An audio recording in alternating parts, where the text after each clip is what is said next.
Welcome to Samba Samba. Enjoy the video. You start with power and signal. Plug the amp into a known live outlet and inspect the fuse visually. A blown fuse often means no sound. Once done, test the guitar cable on a working amp to isolate the cable. Make sure the guitar's volume and pickup selector are on. Then power the amp and set gain and master low. Slowly raise them while tapping the speaker cone. This tells you if the preamp is producing signal and narrows down next steps. Next, isolate internal stages. Switch channels or inputs to rule out a dead channel. Try a different instrument or a phone signal to confirm source. For tube amps, look for proper tube glow and heater current.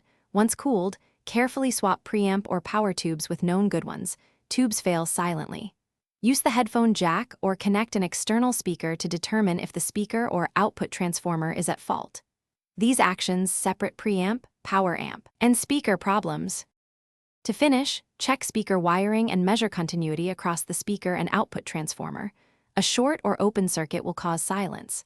Replace obvious failed parts, blown fuses, bad tubes, or cracked speaker cones, and reseat or clean input and speaker jacks with contact cleaner. Once replaced, power up slowly with a variac or an isolation transformer if available. If you still get no sound, use a simple signal tracer to follow the path, and if uncertain,